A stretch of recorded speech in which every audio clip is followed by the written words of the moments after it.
What's going on, Imperials? It's Emperor Cubone here.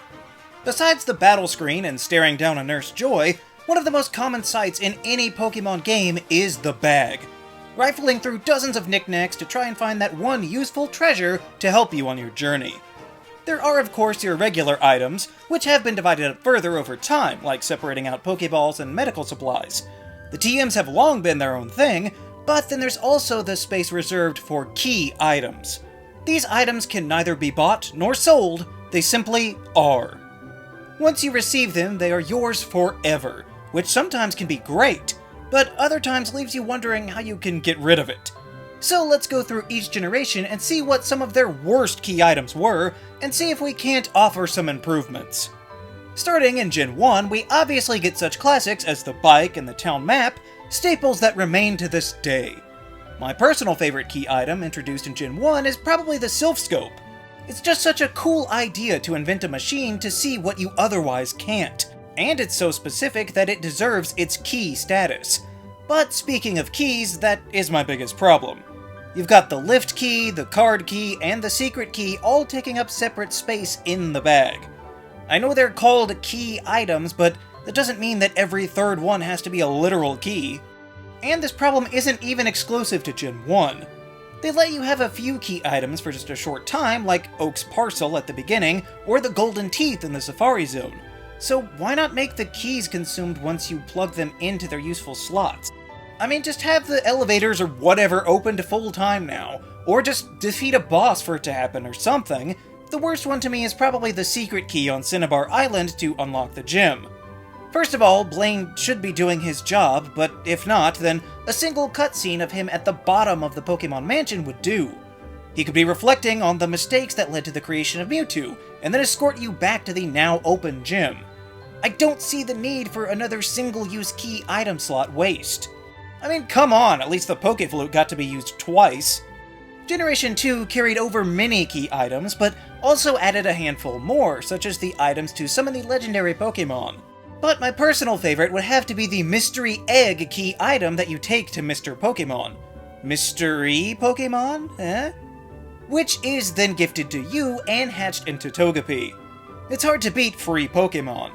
But the worst one to me has got to be something called the Blue Card, and that's because of its severely limited functionality. This one doesn't even unlock any doors, although they did still contribute to more of that clutter, but instead it's more like a reloadable radio prize placeholder. See, once you get the card, if you listen to a specific radio show at a certain time of day, and if you answer their question correctly, you will get a single point loaded onto your card. This is an excessively convoluted way of just getting prizes for answering questions. Why not just come back to the tower every day for better prizes until you get them all? I guess the choice is the idea, but the card only holds 30 points at a time. Why cap it when almost nobody used this part of Crystal anyway? I get that the radio needs a ratings boost, but when it takes 2 full days minimum to win an Ultra Ball, I feel like it would drive more people away instead. Gen 3 actually added a bunch more key items on top of seeing many old ones return, but to be fair, they did have multiple regional games for the first time, since Fire Red and Leaf Green are Generation 3 as well. There were some great ones like the Versus Seeker, but also some duds like the Fame Checker. When I first saw the name, I thought, oh, will it let us know how popular we're getting as we get closer to our ultimate goal? No. It's actually just a directory of all the famous people in the region, which really just means the gym leaders and Professor Oak and such, you know, all the characters that you already know everything about. Creating a key item to remind me who is in the Kanto Elite Four is not only unnecessary, but the opposite of what I would think a Fame Checker should do. What about me, huh? That's definitely where the Fame Checker should be focused if they're gonna make me carry it around all the time. Well, at least it did have Daisy included, so I guess that's something. Now, for Gen 4, there were a ton of key items, with the new ones combined with all of the old. And they've got some real beauties, like the Poke Radar that many people love to use to shiny hunt, or I even appreciated the Apricorn box in Heart Gold and Soul Silver, since it meant that the Apricorns wouldn't clutter up the rest of the bag like last time. I also kind of forgot about the Seal Case, even though a lot of people love that, and honestly the Jade Orb to find Rayquaza totally should have been a thing in the Hoenn region, but better late than never, I guess.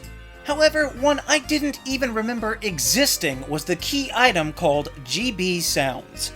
If you had asked me, I wouldn't have even had a guess as to what it might do, but apparently this key item allows you to change the music to sound like the original tracks on the Game Boy. I say like the original tracks because they couldn't faithfully recreate them, since ironically the better hardware had trouble making the same sounds. Rewriting most of the songs in the game is honestly pretty impressive. I'm just confused as to why it's hidden behind a gift from a Game Freak office employee after getting all 16 gym badges. No wonder I didn't remember it. Why this isn't a simple add-on for the options menu, I'll never know. If you can already change the text speed, I don't think the music will ruin the immersion. Generation 5 streamlined the bag somewhat, but with a fair few predictable key items such as the X-Transceiver or even the DNA Splicer.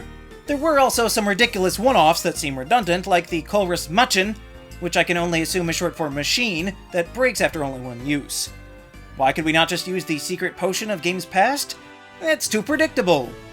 However, one of the best has got to be the Shiny Charm, which makes shiny Pokémon easier to find, and the lesser-known Oval Charm that increases the chances of producing an egg. However, one of the stupidest, most useless, and obscure key items I have ever heard of is the Grubby Hanky. Seriously, look it up. The Unova region thought it was so important to your experience that you pick up this dirty napkin that they made it a key component. You can hand it back to a lady in the cafe in Nacrane City for a fluffy tail, but only on a Sunday after you give it to her on a Thursday. Yeah, best not to even bother with this meandering side quest. Generation 6 leaped into the modern age with key items like the Holocaster, of course the Mega Ring, and even the Devon Scuba Gear to finally explain how we could breathe while diving. There were some other amazing options like the roller skates in Kalos, or my personal favorite key item of the generation, and maybe even all time, the Eon Flute. However, there were also some head-scratchers like the Intriguing Stone, which is totally not a Mega Stone. Come on guys, you're not fooling anyone. Or the Lens Case, which lets you change your eye color with contacts, which on its face is fine, but again, this is a needless step to ensure immersion that is shattered elsewhere when you can style your hair with more than when you walked in. But the key item that takes the cake has got to be the Adventure Rules, which basically explains how to play the game. I understand that there are new players to arrive with each game, especially on a new console. But not only are most of your client base going to be veteran Pokémon trainers in at least some regard, the 3DS games are the ones that started all the obtrusive hand-holding. There's so many cutscenes telling you how to play the game, you really think we're so dumb that you have to write it down and make us carry a copy too? Even though this did carry over into Gen 7, most of their key items were plot-related, like your Z-Ring, the items to fuse Necrozma, or the new Zygarde Cube, as well as all the petals that you have to gather for Mina's trial. I actually find the Surge badge to be pretty funny, along with the autograph that's his as well. However, one plot key item I don't understand is the Forage Bag. If you're not familiar, it's given to you right at the start of Mallow's trial in the lush jungle, so that you can gather up all of the ingredients to make her special sauce thing that attracts Lurantis. But my question is, why do we need a bag to put in our other bag? These are all pretty common items too, by the way. I don't see why we couldn't just put them in our regular bag, instead of treating all these ingredients like they're dreams in Inception. Needless to say, one overarching bag should be good enough. I mean, what's next? We're gonna keep all of our Pokeballs in one giant Pokeball? And of course, Generation 8 showed us some restraint on adding fewer key items. And that is until the DLC came in to clutter things up, but still. There is the Dynamax Band and the Rotom Bike, but Galar also brought us new charms like a few generations ago, this time being the Catching and EXP charms. Now, some people might say that experience is too easy to come by anyway, but making it easier to catch Pokemon can never hurt, which is why it's my favorite. One of the biggest letdowns to me is Sonia's book. Now, I'm elated that it exists, but I actually wanted to read it. In most other video games, they have near endless tomes that you could spend more time reading than actually playing the game. But they didn't even let us read the author's note on the inside. Anyway, out of all of the key items in Sword and Shield, I gotta say that the weirdest one has got to be the high-tech earbuds. These special listening devices allow you to, Alter the volume levels of music, sound effects, and cries? What? How is this a key item? We've had an options menu since Gen 1. You don't need to make up a reason to invent new options, just let us slide a scale on the pause screen and then move on. Once again, the only reason I can think to do such a thing would be because they didn't want to break the illusion that you were living in this world. But if you ask me, it does that even more so now, since I'm just sitting here wondering who made these things and how do they even work? And even if they had to include them, how come they're not obtained until an hour or two into the game? It's just pointless to throw on another key item when there are already so many. So please, Game Freak, in the future, really think about if we need some of these items so much that they are made mandatory fillers in our bag, or if you could address said functions with a quick menu or line of dialogue. But those are just some of the weirdest and most superfluous key items in the Pokémon franchise. Which key items do you think are the most useless? Let me know down in the comments. Also be sure to leave a like, share this video, and subscribe so that you too can become an Imperial today. And we'll see you around next time!